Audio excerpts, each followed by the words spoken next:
Welcome to the deep dive. This is where we take the sources, the research you're curious about, and really dig in to make sense of it all. Turn it into knowledge that, actually sticks. Yeah, make it useful. Exactly. And today, oh boy, we have quite a stack. We're opening up this huge, really important topic, identity, joy, and the lived queer experience. Mm-hmm. The sources we're looking at today, they're meant to be like a guide, but also a real support system for anyone exploring their own identity or maybe wanting to be a better, more informed ally. Absolutely. And our mission here isn't just surface level. We want to really unpack things, the language, how it's evolved. Right. The deep history, which is fascinating. Yeah. And then get practical relationship advice, tools for anxiety, the self-care stuff you can actually use. Yeah, actionable things. Exactly. We want you to walk away from this feeling like you've got a solid grip on identity, not as some tight definition, but more like a huge limitless cosmos. Yeah. And you fit right in. I love that. A cosmos. And running through all of this, like a baseline, is this really fundamental message. You are not alone. Seriously. So important. And maybe even more crucial, your questions, even the ones that feel huge or messy or just confusing, they're not problems. They're actually the spark, the ignition for figuring things out. They're the start of the journey. Exactly. So let's get into it. Okay, so if you're in that place of questioning your identity, wow, the noise inside your head can be pretty loud. Oh, yeah. Deafening sometimes. It kicks off with this flood of questions. Why do I feel this way? Is this normal? How do we even begin to make sense of this feeling? This thing that doesn't seem to fit the script everyone else has? That weight, it can make you feel totally isolated. Totally. And the very first thing these sources say, right off the bat, is simple but crucial. Just breathe. Okay, breathe. Yeah. That feeling of confusion, the not knowing, it's not a sign you failed somehow. In fact, the sources explicitly say it's normal. It's expected. So it's okay to not have the answers immediately. More than okay. Having questions isn't weird or abnormal. It's actually proof that you're smart, that you're connected to yourself. Because you're noticing something doesn't quite fit the standard template. Right, you're refusing the default setting. Exactly. You're paying attention to your own experience. Okay, so accepting the confusion is step one. It's a sign of self-awareness, not a flaw. Then what? We start trying to define the community. We get into the acronym LGBTQ+Carusa and how that itself is, pretty fluid. It really is. It's this fascinating tool that keeps evolving. The sources point out, it's always expanding LGBTQIA plus letter. Sometimes people just use queer. Right. And even the order of the letters tells a story. It has real historical weight. Tell us about that, because I think a lot of people just see the letters. They don't know it wasn't always like that. That's right. Originally, you'd often see GLBT. Yeah. The switch to LGBT, putting the L for lesbian first, that wasn't random. Yeah. No. It was a deliberate act, a mark of respect, of acknowledgement for the lesbian women who really stepped up during the AIDS crisis in the 80s and 90s. Wow. Yeah. They were nurses, caregivers, activists, often putting their own health on the line to support gay men who were being devastated by the epidemic. It's baked into the acronym, a reminder of solidarity, built on action. That's powerful. I didn't know the depth of that. And that solidarity connects to maybe the most debated word in the mix, queer. Our source author, Alexis Caught, he uses it a lot. But he also acknowledges its history, its past as a slur, which brings up this whole thing about language itself, right? It really does. And the sources handle this with a lot of nuance. They recognize that for older generations, that word can still sting, it can be incredibly painful, and that history has to be respected. But the community, especially younger folks, has actively reclaimed it. They flipped it, turned it into a word of power, of flexibility, of kind of pushing back against fitting neatly into boxes. It's an umbrella for anyone who doesn't fit that cisgender heterosexual mold. So the trick is understanding that language changes, but not everyone experiences that change in the same way at the same time. Exactly. It really hammers home that intent matters, sure, but the impact on the person you're talking to is key. Right. So if you're an ally, follow their lead. If the person uses queer to describe themselves, you're probably okay to use it. If they don't, maybe steer clear.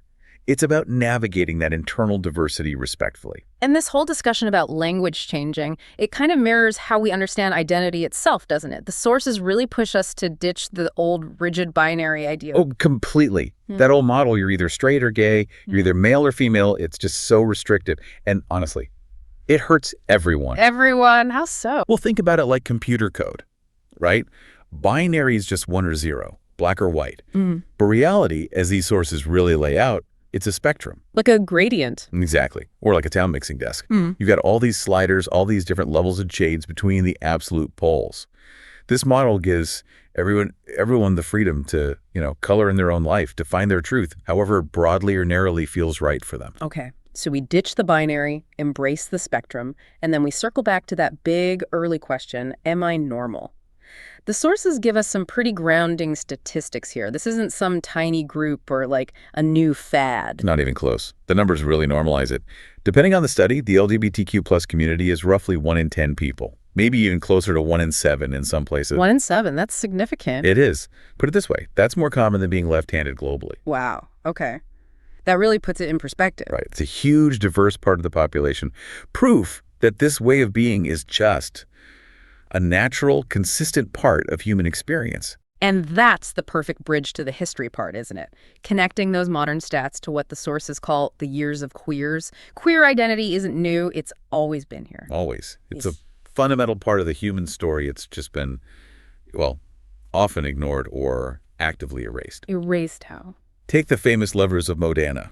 These 3,000-year-old skeletons found in Italy, buried holding hands. For years, everyone just assumed, a man and a woman. Makes sense based on the default assumption. Right. But then modern DNA testing comes along. And Both male. no way. Yes. And the fact that the immediate assumption was heterosexual, despite the clear intimacy of the burial, that's the erasure right there. Straight is the default until proven otherwise. That's incredible. And it's not just burials, right? There's evidence in ancient Egypt, Pompeii. Loads. Diaries from ancient Egyptian priestesses talking about same-sex attraction. In Pompeii, archaeologists found inscriptions, basically graffiti, on tavern walls talking about same-sex couples and activities. They've even called one spot a sort of gay bar. A sort of gay bar in ancient Rome. Yeah. These things were part of the fabric of society, not hidden away. And this ancient history includes trans experiences, too. Absolutely. The sources mention a 5,000-year-old burial site in the Czech Republic. Genetically male skeleton, but buried with grave goods and in a position exclusively used for women in that culture. So potentially the oldest evidence of a trans person being recognized as such? Quite possibly. Yeah. Their internal identity seems to have been acknowledged even in death. And you see this diversity across time, across cultures, even in the animal kingdom. Gay penguins, clownfish changing gender. Yeah. It just underscores that this variety is natural. It's persistent. It's part of life. Okay, so history, check. Statistics, check. It's normal. It's always been here. Now, back to labels. The sources say they're important, useful for finding community, but they're just the blurb. What does that mean? It's basically giving you permission to relax about it. Labels can be helpful, like finding the right section in a library, but they're not the whole book. Not the whole story. Exactly. And you are totally free to not use a label or to pick one today and feel differently next year. The sources really stress. It matters way less what you are and much more who you are, your character, your kindness, your passions. The author's own identity seems like a perfect example of this. He calls himself a gay man, part of the queer spectrum. Right. But then he elaborates. His actual lived experience. It includes relationships with men, women, trans people, non-binary people. It's broad. And he talks about his gender presentation too, right? Feeling fluid inside. Yeah, he talks about feeling more feminine or non-binary internally, even while presenting as, traditionally masculine on the outside. He calls it man drag sometimes. It's this powerful idea that how you present isn't necessarily the whole picture of your internal identity. It really drives home that point about personal pacing, figuring it out on your own timeline. Exactly. Self-acceptance is the goal, not fitting perfectly into someone else's definition. That idea of internal gender fluidity, the man drag concept. Yeah. It leads us perfectly into part 2, doesn't it? Really focusing on the T and LGBTQ+ transgender identity. Which often feels like the part of the community facing the most confusion, maybe even hostility sometimes. Yeah. And the sources tackle that head on. Why do trans people belong in the LGB family? What's the connection? Well, there's the historical link. Definitely. We have to talk about the crucial role of trans women of color, like Marsha P. Johnson and Sylvia Vera at Stonewall and beyond. That's vital history. But it's more than just history, right? Oh, absolutely. The deeper, maybe more enduring reason the sources give is about solidarity. It boils down to equality for some is not good enough. Meaning You can't genuinely fight for freedom and rights for lesbian, gay, and bisexual people while leaving trans people vulnerable to the exact same kind of discrimination and prejudice. The systems of oppression are linked. So it's not just about shared identity, it's about fighting the same fight, a universal human rights issue. Precisely. It's part of the bigger battle against all forms of discrimination. Racism, misogyny, ableism, you name it. The moment you start carving up the movement, saying, this group matters but that one doesn't, you weaken everyone's fight. Okay, that makes sense. So to really understand the trans experience, we absolutely have to nail down that distinction the sources make between sex and gender. Critical. Yeah. Super critical. Let's be crystal clear. Sex, that's the scientific biological stuff. Genitals, chromosomes, hormones, the characteristics you're assigned at birth based on observation. Biological. Gender. Yeah. That's different. It's an internal feeling, a depth sense of self. It informs how you might want to dress, act, talk, what you like. It's psychological, social, cultural, not just biology. Internal feeling versus external biology. Exactly. And the sources argue that breaking down the gender binary, the idea that there's only male or female, actually helps everyone, even cisgender people. How does that work? It frees everyone from these rigid, often suffocating gender roles. Think about the traditional binary. Men are supposed to be tough, never cry, avoid anything feminine that's restrictive. It denies cis men a whole range of human emotion and expression. Right, like they can't be vulnerable. Exactly. And cis women face a different set of limiting expectations about how they should look or behave. Moving towards a spectrum where gender is more fluid allows everyone more freedom to just be themselves without judgment. Okay, so trans becomes this broader umbrella term then. It does. It can cover anyone whose gender identity or expression doesn't conform to the norms associated with their assigned sex. That includes non-binary people, gender fluid folks, sometimes even drag performers are discussed under this umbrella. But it's not automatic. Crucially, no. The source emphasizes identity is an opt-in system. Liking makeup doesn't automatically make a guy trans. He has to feel internally that trans describes his identity. It has to come from that core self-knowledge. That internal knowing. The sources share some really moving stories about when that realization hits, often in super early, like age 3 or 4. Why so young? It seems to be linked to when kids start getting messages about gender roles, often in places like nursery or school. They start being told, boys do this, girls do that, and suddenly realize, wait, that doesn't feel like me. Those rules don't fit. Like Kachenga's story, the Black trans woman the author interviews. Yeah, she talks about being in nursery and insisting on wearing this specific black lace and purple satin nightie.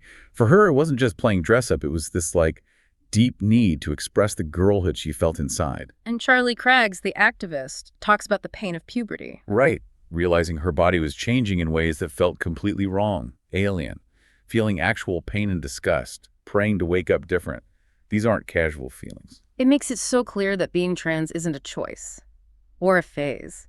Charlie's comment is so powerful. If sexuality were a choice, she'd just choose to be gay because being trans comes with so much societal difficulty. Exactly. You wouldn't choose an identity that brings that level of systemic hardship unless it was absolutely core to who you are. It's not a preference, it's identity. And this isn't some modern invention either. The sources remind us this has historical roots everywhere. All over the world. Ancient cultures often recognized and even revered multiple genders. You see it with two-spirit people in many Native American cultures, the Hijra in India, even concepts like Urgi and Argur in Norse religion. So the binary is the newcomer, historically speaking. In many ways, yes. The sources point to colonial Christian forces imposing that rigid binary and actively suppressing or shunning trans and gay people in cultures where they were previously accepted or even celebrated. Okay, let's quickly cover some key terms for people learning the language around the trans experience. The sources list a few important ones. Good idea. So you have cross-dresser, someone who wears clothes typically associated with a different gender, often for enjoyment, might be temporary.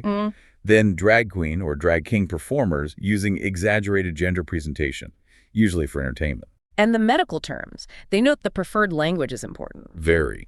GCS stands for gender confirmation surgery. The sources prefer this over the older term SRS, sex reassignment surgery, because it affirms an existing identity. It doesn't reassign it. Okay, confirmation, not reassignment. Right. Then you hear about FFS or FMS, facial feminization or masculinization surgery, and often just top surgery for chests and bottom surgery for genitals. Using the right terms shows respect, shows you've listened. Definitely. Now let's talk about the emotional side of transition. Dysphoria. The sources call it a mutating beast. That sounds intense. It is. Dysphoria is that deep sense of pain, of distress, caused by the mismatch between your assigned sex characteristics and your internal sense of self. And it mutates, meaning it changes. Yeah, it's not necessarily static. Someone might have surgery to address one source of dysphoria, but then find it shifts or focuses on something else, or it might lessen and then return later. It could be this ongoing thing to manage. So for people experiencing that, especially if they're in the early stages or facing those incredibly long waiting lists for medical care, the sources give some practical coping tips, things you can do now. Yes, really vital, actionable stuff. First, exercise. It can help physically shape the body in ways that feel more affirming, building muscle or softening features, giving a sense of control. Okay, exercise. What else? Second, saving money for future procedures, if that's a goal. It creates a concrete, productive focus, hope for the future. Third, practicing presentation, working on your voice, mannerisms, walk, style in private. Yeah, rehearsal. Kinda. It helps get through the potentially awkward learning phase without public scrutiny, builds confidence. And fourth, maybe the most important, Finding your people. finding your community or tribe. Yes, online, in real life, wherever. You need that external validation, people who get it. The overall message for those early stages is focus on self-love, do the internal work. Because, as one trans writer put it, you can change the outside, but if you haven't worked on the unhappiness inside, you'll still be unhappy. Okay, so we've talked internal journey, self-acceptance, managing dysphoria. Now, the next big step for many people, sharing that truth. Coming out. Which can feel like a huge mountain to climb. Totally. Yeah. The sources offer this really helpful trinity of truth bombs about coming out, things to really internalize. Yeah, these 3 points really shift how you think about it. First one, you never stop coming out. Never stop. Nope, it's not a one-time event. You meet new people, you get a new job, you move. It's this ongoing process throughout life, not just one big announcement. Okay, that takes some pressure off, maybe. Yeah. The second truth bomb reframes the act itself. It really does. It says coming out isn't about begging for acceptance. It's about letting people in. Letting them in. Yeah, framing it as a gift. You're choosing to share your authentic self, your honesty, with people you trust, people who are privileged to know the real you. It puts a power back with the person coming out. I like that. And the third bomb. Simple but essential. You are the priority. Your comfort, your happiness, your safety, those come first. Always. And we have to add that important point here. Coming out isn't compulsory. Absolutely not. Some people choose not to, for safety reasons, cultural reasons, personal reasons, and that is 100% valid. That choice deserves total respect. No one owes anyone their story. Right. But for those who are ready, especially for those tricky family conversations, the sources give us a fantastic tool, the N.I.C.E. conversation framework. Yes, this is so practical. It gives you structure, helps you stay in control. N.I.C.E. Okay, break it down. N is for. N is for needs. What do you need from the other person? Like, I need you to just listen until I'm done talking, please. Setting the ground rules. Okay, needs. I is for. I is for impact. How are you feeling? Being honest about your vulnerability. I'm feeling really nervous telling you this, but it's important to me. Makes sense. C. C is for consequences. But it means the consequences of not having this conversation. Not being able to share this part of myself with you has felt really hard, really isolating. It explains the why now. Ah, okay. And finally, E. E is for expectations. What do you hope for? I really hope you can still love me the way you always have, and maybe we can even be closer now. It sets a positive goal. N.I.C.E. needs, impact, consequences, expectations. That seems like a really solid way to approach a tough talk. It really helps manage the emotional flow, keeps it respectful. So what happens if, despite using N.I.C.E., the biological family reaction isn't great? The sources talk about chosen family. Yes, the power of chosen family. This is where the community finds so much strength and resilience. The writer Armistead Maupin called them logical families. Logical families. Yeah, the families you build yourself based on love, mutual respect, and shared experience, not just blood. For many queer people, these chosen families, friends who become like siblings, mentors, community elders, they become the primary support system, sometimes even stronger than biological ties. They offer that unconditional belonging. Exactly, which is so crucial. There's that anecdote in the source about a dad whose first reaction was just laughter. Like, no, that's not possible. Yeah.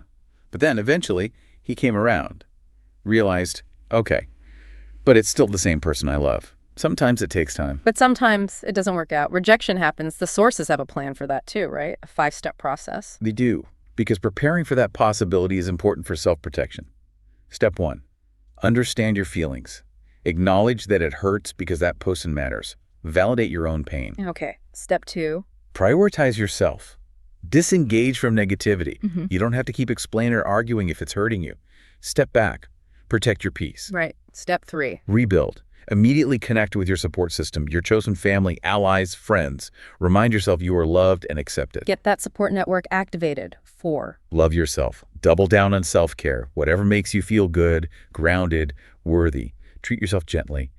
And step 5, if things feel really bad, Reach out. reach out to crisis support. The sources mention the Shout text line. Text SHAOH2 to 85258 in the UK. Confidential, free support is available. Don't go through it alone. Okay. 5 steps. Understand, prioritize, rebuild, love yourself, reach out. Crucial safety planning. Now, let's flip the script. Advice for allies. What should you do, or more importantly, not do, when someone comes out to you? Yes, this is so important for everyone listening. The sources give some very clear don'ts. Things allies say with good intentions that actually land badly. Like what? Give us the cringe list. Okay, top of the list. Oh my God, I've always wanted a gay best friend. Oof. Makes it about you. Instantly. Or, do you fancy me? Mm. Again, totally self-centered, misses the vulnerability of the moment. Right. What else? There's that common one, I never would have guessed, or you don't seem gay trans. Oh, yes. Allies often think this is a compliment, right? Like, you pass, you fit in. But what's the hidden message? The hidden message is that being straight or cis is the default, the desirable norm, and that their success lies in being undetectable, in hiding their true self. It reinforces the idea that being visibly queer is somehow less good. So it accidentally validates the pressure to conform. Exactly. Just receive their truth with gratitude and grace. Don't try to qualify it. Okay, so those are the don'ts. What should allies do? Keep it simple. Keep it supportive. Yeah. Listen. Give them space to talk or not talk. Let them lead. Don't pressure them for details. No. You can ask gentle questions, like, who else knows? But never, ever out them to anyone else. Well, that is their story to share, not yours. Period. Critical point. Never steal their coming out story. Never. Also, check in later. A simple text a few days later, thinking of you, hope you're doing okay, can mean the world. And obviously, use their correct name and pronouns, always, without making a big deal out of it. Just normalize it. Normalize it. The fundamental thing for an ally to grasp, according to the sources, is that queer people often carry this constant background question. Is the love I receive really unconditional? Wow. Yeah. So an ally's job, fundamentally, is to demonstrate through actions, not just words, that yes, it is. Your love, your respect, it has zero conditions attached to their identity. Okay, moving into another big area, relationships, dating, sex. The sources acknowledge dating is just awkward for most young people, right? Greasy hair, voice cracking, all that stuff. Oh, yeah. Universal awkwardness. But being queer adds extra layers, doesn't it? Loneliness, maybe having secret crushes you can't talk about, sometimes having to hide relationships entirely. Definitely adds complexity. Oh. And the key advice there, especially about secret relationships, is about boundaries and respect. How so? If you have to keep it secret for safety, okay, that's one thing. But the relationship itself still needs mutual respect. If the person you're seeing dismisses you in public, laughs if someone makes a homophobic joke, refuses to acknowledge you, that's a huge red flag. Even if things feel intense privately. Especially then. That disrespect signals the foundation isn't healthy. Secrecy shouldn't equal disrespect. Mutual respect, always. Okay, so navigating all that anxiety, the sources give us a couple of really useful mental models. First up, the worry tree. Love the worry tree. It's a classic CBT technique, super practical for stopping those worry spirals. How does it work? You catch yourself worrying. You ask, is there anything I can actually do about this right now? If the answer is yes, great, make a plan. What will you do? When? How? Take action. And if the answer is no? If there's nothing you can do right now, you consciously decide to let the worry go, acknowledge it, then set it aside. It stops you wasting energy on things you can't control. Really good for dating nerves or social anxiety. Worry tree. Got it. The second model sounds more fun. The ice cream shop analogy for sex. Yes, this was brilliant for broadening the perspective on sex. Think of sex like an ice cream shop. Okay. There are tons of different flavors, right? Vanilla, chocolate, strawberry, pistachio, Endless varieties. Those are all the different types of intimacy and sexual activity. Right. Kissing, touching, oral, anal. All of it. Some flavors you might enjoy in your own solo exploration. Some you share with someone else. The key is there are lots of flavors. The specific one you choose doesn't really matter as much as whether you enjoy it. And you don't have to have any ice cream at all. Exactly. If you don't feel like ice cream, you don't eat it. Asexuality, or just not being ready or interested, is perfectly valid. It's just another option on the menu. It destigmatizes different choices.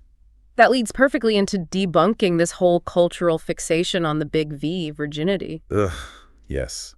The sources are really strong on this. The whole concept of losing your virginity, it's framed as sexist, outdated, patriarchal nonsense. Why patriarchal? Because it historically ties a person's worth, especially a woman's worth, to their sexual history, based on ideas of purity. It's about control. The sources say, you don't lose anything by having sex. You gain experience, maybe pleasure, maybe intimacy. Your value as a person doesn't change one bit. Letting go of that loss idea is huge. And the ice cream shop shows there's way more to sex than just one specific act, usually penis and vagina sex. So much more. That's just one flavor, often treated like the only flavor that counts. But intimacy is a huge spectrum. Hand-holding, cuddling, deep talks, making out. The sources even mention fun community terms like sporking. Yeah, spooning, that gets a bit more excited. Point is, there's a massive range. And the sources note many gay men prefer other activities over penetration. Many lesbians don't stand penetrative sex. It's all about finding what feels good and connecting for both people. Okay, but where do young people often learn about sex? The sources tackle the elephant in the room, porn. Yeah, the stats are stark. Something like 94% of people might see porn by age 14, way before the legal age of 18. Yeah. So we have to talk about it critically. And the main critique is? It's fake. It's performance. It's commercially produced, heavily edited. It shows unrealistic bodies, unrealistic stamina, no awkwardness, no bad smells, no fumbling. No reality. None. And think about what is shown. Often really specific, sometimes harmful dynamics, racial fetishes, rigid top-bottom roles that don't reflect real desire, power imbalances. And what's always missing? Two crucial things. Real talk about consent. And any mention of safe sex, they just get straight to it, no communication, no protection, which is incredibly dangerous modeling. Whereas real intimacy, the source suggests, the truly mind-blowing part, is often the connection, the vulnerability, the peace afterwards. Stuff porn never shows. Exactly. Well, which brings us back to consent. It's the absolute foundation. Yeah. The sources break it down clearly. Consent must be clear, no doubt, no ambiguity. Yes means yes. Okay. Clear. It must be unpressured, no coercion, no manipulation, no guilt trips. Free choice. Unpressured. Got it.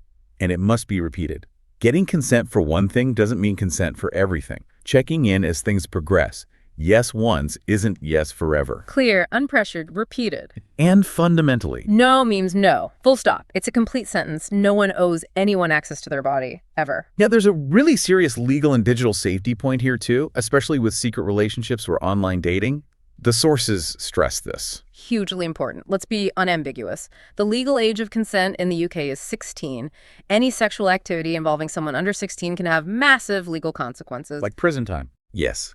For someone over 18 with someone under 16, it can be up to 14 years. Even if both people are under 16, there can still be serious outcomes, up to 5 years. The law is there to protect young people. And the digital side, sexting. Equally risky. The sources implicitly warn that explicit photo or video, once you hit send, you lose control forever. It can be saved, shared, misused. Exactly. Relationships end. People change. That digital footprint is permanent and can be incredibly damaging legally, socially, emotionally. Think before you text. The risks are huge. Okay. Heavy but vital warnings. Beyond consent and legal risks, practical safe sex. Especially as STIs can sometimes be higher in parts of the queer community. Safe sex is non-negotiable for looking after yourself and your partners. Barrier methods, condoms, dental dams are crucial. But also regular STI testing. Know your status. It's empowering. And modern medicine helps too. Yes. Things like pre-exposure prophylaxis. It's a daily pill that's incredibly effective at preventing HIV transmission. Knowing about and using these tools allows for a safer, more confident sex life. Finally, back to the allies for a second in this context. The sources say, never yuck someone else's yum. Yeah, basically don't judge what other people are into, especially when it comes to queer sex lives. Judging specific acts or flavors creates this hierarchy, right? Suggesting some ways of being queer are okay, but others are gross or weird. Which feeds back into shame. Exactly. It limits acceptance. Just let people enjoy their ice cream, whatever flavor they choose. Lead with acceptance, not judgment. Okay, let's transition to our final section, which ties so much of this together. Mental health and the power of pride. The sources start with a pretty stark statistic. Yeah, it's sobering. Around 52% of LGBTQ plus people report experiencing mental health issues in a given year, compared to about 22% of the general population. That's more than double. Wow, why? What's driving that huge disparity? And this is critical. The sources are adamant it is not because there's something inherently wrong or broken about being queer. Okay, so it's not the identity itself. No. It's society's problem with queerness. It's the external stuff.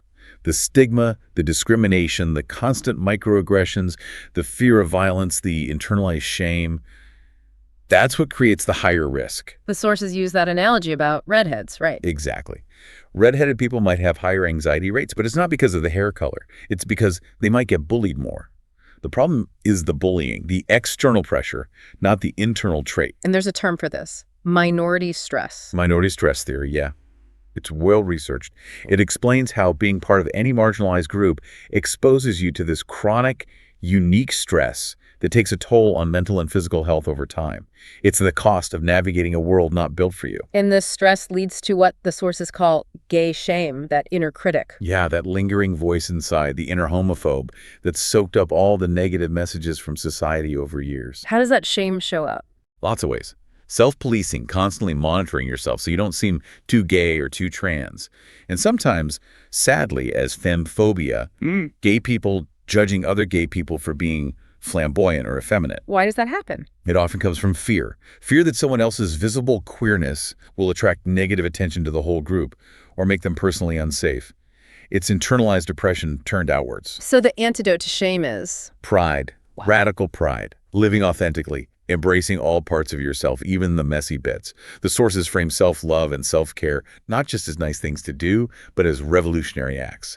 Acts of resistance against shame. Okay. So how do we cultivate that resilience, that pride, especially against minority stress? The sources mention two key things for a happy mind. Two absolute essentials: belonging and purpose. Belonging, like finding your tribe. Exactly. Finding people you can be fully yourself with, without judgment, without explanation. That sense of community is protective. And purpose. Having a reason to get up in the morning, something meaningful that pulls you forward. And volunteering is highlighted as a way to get both. Yeah, there's actual science behind it. Yeah. Volunteering, especially for causes you care about, like LGBTQ+ rights, they mention Young Stonewall, is proven to boost well-being. It gives you purpose and connects you with your tribe. Win-win. Okay, practical tools now. For managing mood day to day, the sources introduce the joy diamond. Sounds sparkly. It's a great little checklist. The idea is to make sure you're consciously doing things each day to release the 4 key happy chemicals in your brain. Okay, let's break down the diamond. 4 points, 4 chemicals. How do we get them? Right. First, serotonin, the mood stabilizer. You get that from things like rhythmic exercise, walking, running, getting some sunlight, maybe mindfulness. Okay, serotonin. Next. Dopamine, the reward chemical, helps focus. Get that by setting and achieving small goals, ticking things off a to-do list, learning something new, completing a task. Dopamine. Third. Oxytocin, the love and connection hormone, released through positive social interaction. Hugs, spending quality time with loved ones, chosen family counts, even petting an animal. Oxytocin. And the last point of the diamond. Endorphins, the natural mood boosters, pain relievers. Yeah. Vigorous exercise is a big one, but also laughter, eating spicy food, listening to uplifting music. Serotonin, dopamine, oxytocin, endorphins. So the joy diamond is about consciously making sure you hit those 4 notes each day. Pretty much. It's a simple way to actively manage your own brain chemistry and build resilience. And for those really tough moments of self-doubt, there's that visualization technique, calling your guardian angel. Yeah, this one's lovely. It's about fighting back against that inner critic, that voice of shame. How does it work? You consciously create or choose a guardian angel figure in your mind. Could be someone real you admire, a supportive fictional character, a beloved pet, anyone who represents unconditional love and support for you. Okay. Then, when that negative self-talk starts, you're not good enough, you'll never fit in, you mentally call on your guardian angel. Imagine them standing beside you, defending you, telling that inner critic to back off. Yeah. You give the microphone to their supportive voice instead. That sounds really powerful, replacing the inner critic with an inner champion. Exactly. It's a way to cultivate internal kindness. Okay, so we've got internal tools. Let's look outwards now at pride itself. The sources define it in 3 ways. Yeah. Emotionally, it's the opposite of shame. Logistically, it's the parades, the events, and historically, it's a protest, a rejection of that shame. And historically, we have to talk Stonewall. But the sources add a crucial caveat, right, about the Stonewall riots meant. Yes, important context. Stonewall, that uprising at the bar in New York in June 1969, was hugely significant, a major turning point. Yeah. But the sources warn against seeing it as the single event that magically started the entire LGBTQ+ rights movement. It wasn't the beginning. It was a flashpoint, but the struggle was already happening. It was way longer, way more complicated, involving countless people, many of whom get forgotten in the simple Stonewall narrative. Like who? Who should we remember? People like Marsha P. Johnson and Sylvia Rivera, the trans women of color we mentioned earlier. Their activism didn't start or end at Stonewall. They founded STAR, Street Transvestite Action Revolutionaries. They spent their lives advocating for the most vulnerable, homeless, queer youth, trans people facing police brutality. Their lifelong commitment is the real story. So true activism is that long haul, that persistence. Absolutely. Yeah. Like Peter Tatchell, the British campaigner. He started his human rights work at 15, protesting a hanging, before he even knew he was gay. He figured back then it would take about 50 years to achieve legal equality for gay people, and he wasn't far off. 50 years. Yeah. It shows progress isn't quick or easy. It's built on decades of small, persistent actions by many, many people. From the Wolfenden Report in '57 suggesting decriminalization to founding charities like Mermaids in '95 for trans kids. It's a long, ongoing effort. Which brings us maybe uncomfortably to corporate pride. The rainbow logo's everywhere in June. Rainbow washing. Right. The criticism is valid. Is it genuine support or just marketing? Right. But the sources add a really important layer of financial reality. Which is? Incredibly, LGBTQ+ causes in the UK get only 4 pence out of every £100 donated to charity overall. 4 pence out of £100. Yeah, it's minuscule, 0.0004%. Because of that massive funding gap, the community often has to rely on corporate money, even with the potential hypocrisy. So the argument is it's a necessary evil. Kind of. The perspective offered is, if companies want to jump on the pride bandwagon, fine, but they need to genuinely pay their way, make real substantial contributions, support the community year-round, not just slap a rainbow on a product for a month. Don't let them use the movement for free marketing. Hold them accountable. It's a complex, pragmatic view born from necessity. The fight for resources, for visibility, for rights, it's clearly still ongoing. Hashtag ProTech Outro. Okay, as we wrap up this deep dive, trying to synthesize everything, the core message that keeps coming through for you, the listener, is that identity isn't this fixed, final thing. Not at all. It's a process, constant growth, constant evolution. And the labels, they're useful starting points, maybe, like finding the right aisle in the supermarket. But they're just the blurb, not the whole story. Exactly. The most powerful thing you can do, the greatest gift you have, is just commit to being yourself. Your authentic, messy, wonderful self. Yeah. And please hear this from the sources, from us. You are lovable. You are worthy. You belong. You're part of this incredibly long, rich, resilient history of queer people going back thousands of years. That self-love, that's your armor. It's your best defense. So choose your own story. Forgive yourself for not being perfect. Nobody is. Accept yourself right now as you are. And just love yourself radically. Beautifully put. And thinking about that long history of struggle, of activism from ancient times right up to holding corporations accountable today, Yeah. it really is a collective effort, isn't it? Always has been. So maybe the final thought to leave you with, building on everything we've discussed, beyond finding your own path, your own tribe, embracing your truth, maybe ask yourself this. What is one specific small action I can take this week to be an ally in a struggle that is not my own? Ooh, I like that. Whether that's learning more about anti-racism, supporting climate action, advocating for disability rights, whatever it is. Because that act of showing up for others, that solidarity, that's how we build a world where everyone's equality, everyone's right to be themselves, isn't just a hope, but a reality. That's the work. Small actions, big impact.